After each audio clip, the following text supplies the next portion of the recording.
was appointed as the first female on the Supreme Court.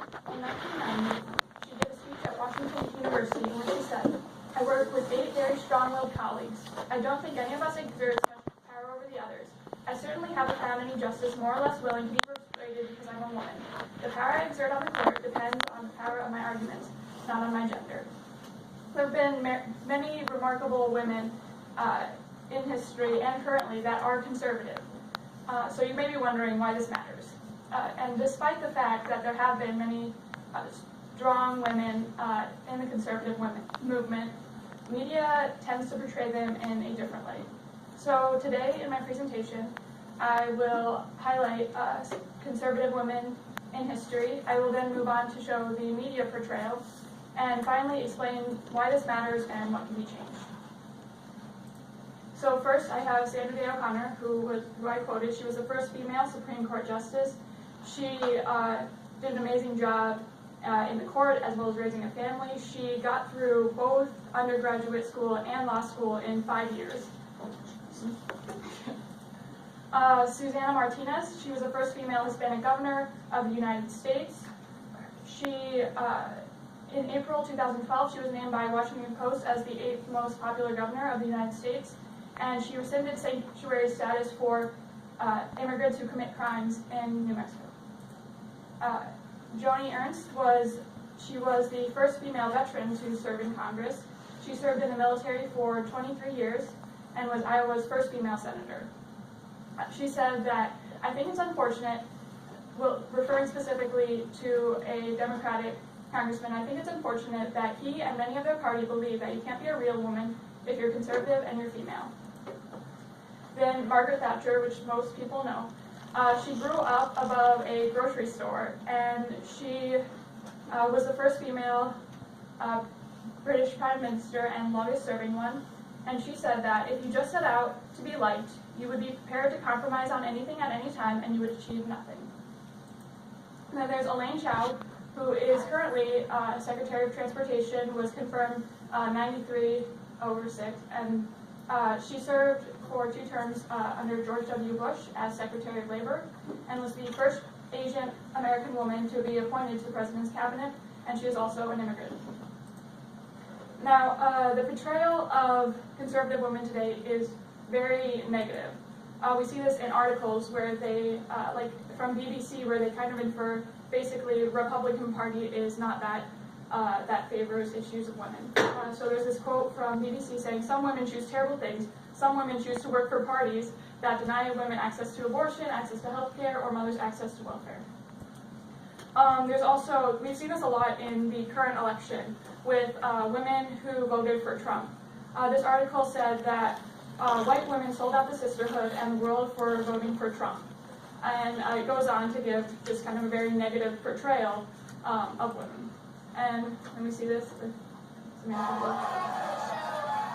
one of the top 5 or 6 feminist shows in late night, we're all about celebrating the achievements of fierce, brave, strong women. Well, that and dildo jokes, but mainly women. And tonight we want to celebrate a truly special female woman. Donald Trump's omnipresent spokescobra, Kellyanne Conway, or as Fox News calls her, the first woman to run a winning presidential campaign in the history of this country. First woman to ever lead and win a presidential campaign. The first woman to run a successful presidential campaign. Jesus, Fox, stop ramming your feminist identity politics down America's throats.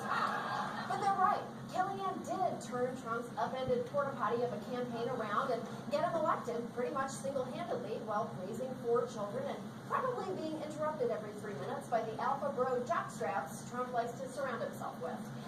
She is fucking amazing at her job, and she deserves credit. But for some reason, not everyone is celebrating Kellyanne's victory for womanhood. I gotta think, but if Kellyanne Conway So you guys basically get the idea. There's a double standard, essentially, when it comes to portrayal of conservative women, that because they supported a conservative candidate, helped get Trump elected, it's seen in a negative light. We also see this on a clip from the Young Turks. No respect for women who voted for Trump. Okay? I think so poorly of them, and the reason why is because, look, I don't think that you're a single issue voter. I just think you're dumb. Okay? It's kind of like failing to vote, failing to recognize any of the reasons to vote for that. They're just kind of demonizing women who do that, vote that way, who have conservative values, and it kind of, there's a very, oh, you're anti-woman if you are conservative, and I kind of want to keep that rhetoric.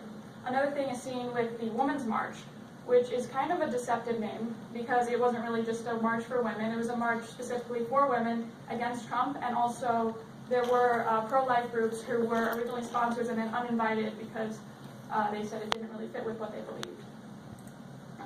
Then we see this also with Joy Villa, and there's Hollywood is very liberal, and so when she comes out and she wears a Make America Great Again dress, there was a backlash on Twitter, and so, for instance, this person said, "Mind taking feminists out of your bio, thanks." Or when she said, "My whole," she meant to say, "platform is about love. I couldn't be where I am today without the love," and continued, and someone said, "You can't spell and you support a racist, you're poorly educated, Trump loves, yay you." So it's really this negative feedback for someone really stepping out and being a powerful woman by kind of in a very liberal environment, representing her beliefs and putting it out there. So there are many conservative organizations that support women, such as Claire Booth, Future Female Leaders, Independent Women's Forum, and Turning Point. And all of these have really great things to encourage conservative women today. So why is the portrayal problematic? Well, essentially, when you try to make this rhetoric that women's issues are only liberal, you're isolating a large group of women and a large group of issues that need to be discussed. And it's really important to have intellectual diversity in any conversation. And so what can we do to change this? So first, I think we shouldn't just limit feminism to one ideology. We should be very careful in what we call a feminist issue and really kind of make sure we're discussing what is best for all women. And then I guess I'll open up to you what you guys think.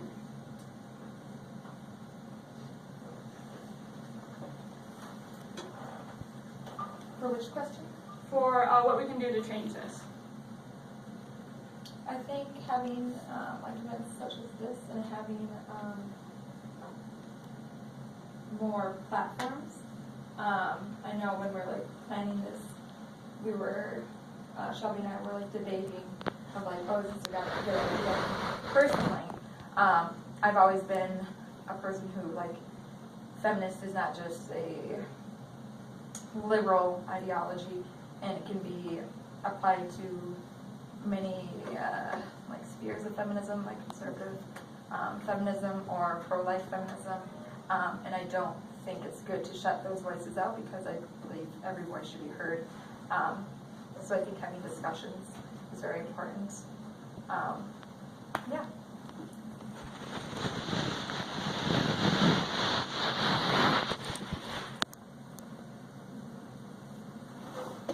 I think, like especially on this campus, a lot of conservative women are demonized, and just some of their values are demonized too. Like, you know, like I remember back when I was a freshman on my freshman floor, some of the feminists that I guess are a part of MoFems. I don't know, they probably don't represent, you know, MoFems like the entire platform that they run off of, but they were like demonizing people for coming to college and wanting to get married, and then they, like, when they wanted to have kids, they kind of, it was a term like sellout breeder sort of a thing. Like, basically, they demonize the conservative women that take pride in a family and they take pride in having kids, and that's, I don't think that's what they want, like the feminist movement wants to portray, but that's a lot of times is the people that really get involved with the feminist movements, especially here on campus. Well, not specifically here on campus, but like even nationwide, like a lot of them, they turn out to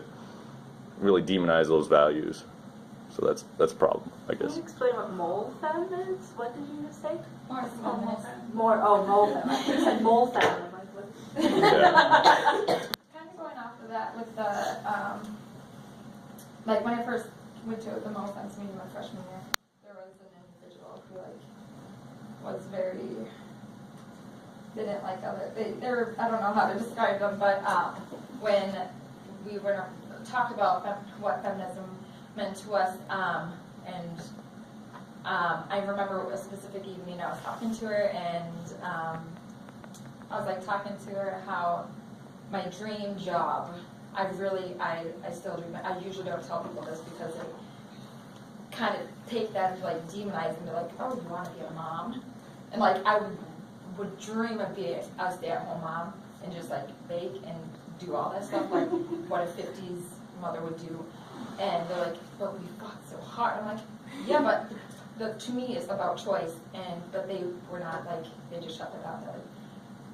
But yeah, so it's really, especially on this topic, it's difficult to have that open dialogue and have more voices be heard instead of just being shut out. Absolutely. No, I definitely think like if women want to go into the workforce and that's what they want to do, then you should encourage them there as well as if they want to have a family.